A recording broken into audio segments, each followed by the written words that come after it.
baik dokter. Tadi kan ini tata laksana untuk keluarga yang apabila anggota keluarganya memiliki gejala adanya perdarahan di otak, dok. Nah, apabila pasien itu sudah sampai di rumah sakit, bagaimana dokter? Kalau udah sampai di rumah sakit, ya biasa kan nanti ada dokter jaganya sama perawatnya pasang infus, kasih oksigen, terus biasa dicek dulu dok ya, fungsi kesadarannya dicek, terus adanya suatu kelemahan anggota gerak, fungsi bicaranya dicek semua sampai laboratoriumnya dan dilakukan. Kalau mengarah ke arah curiga suatu stroke perdarahan pasti dilakukan CT scan kepala nanti dok. Oke dokter. Nah, nanti di scan kepala baru kita lihat perdarahannya tuh lokasinya di mana, volumenya berapa cc, terus bisa menyebabkan pergeseran otak ke arah sebelahnya tuh berapa milimeter, baru kita pertimbangkan untuk dilakukan operasi. Nah, selama perawatan di IGD itu juga yang tadi saya bilang kan, kalau stroke perdarahan itu pasti kan tekanan darah tinggi biasanya, tuh biasanya saya tidak bekerja sendiri, biasanya dirawat bersama dengan dokter saraf biasanya, bareng sama dokter saraf buat terapi hipertensinya dan mungkin ada terapi taman dari dokter saraf. Nah, setelah itu baru kita pertimbangkan untuk dilakukan operasi atau tidak. Itu ada poin-poinnya ya. Oke dokter, lanjut ya dok. Itu kan tadi untuk mekanisme yang perdarahan otak secara spontan dokter. Kalau yang trauma dok bagaimana dokter? Nah, kalau yang trauma ini paling sering ya, kalau kita ketemu di jalan terus ada yang nggak sadar tiba-tiba jatuh dari motor lah, helmnya kebuka, perdarahan segala macam ya. Ya kalau kita menemukan seperti itu baiknya kita RW secure dulu RW-nya dan kalau bisa digotong lehernya itu jangan sampai kemana-mana, ditaruh di tempat yang safe dan yang keras biasanya.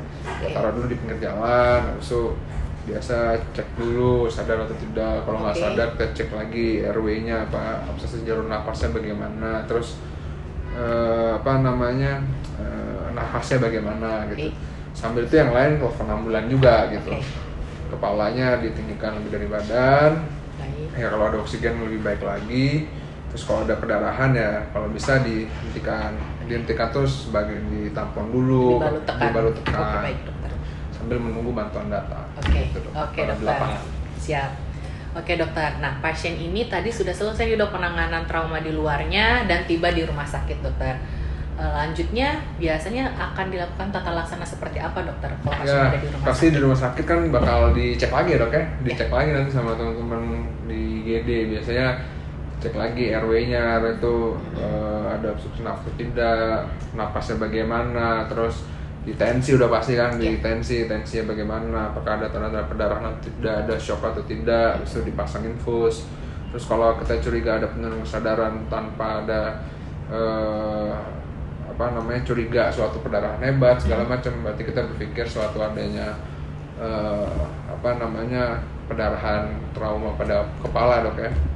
Itu juga jelas biasanya kalau ada perdarahan trauma pada kepala biasanya ada jejas juga di kepalanya, makanya kita harus cek juga di IGD tuh, cek dari kepala sampai kaki adanya jejasnya di mana gitu. Nah kalau dicurigain suatu ada perdarahan kepala di otak karena trauma ya kita lakukan CT scan kepala juga dong sama.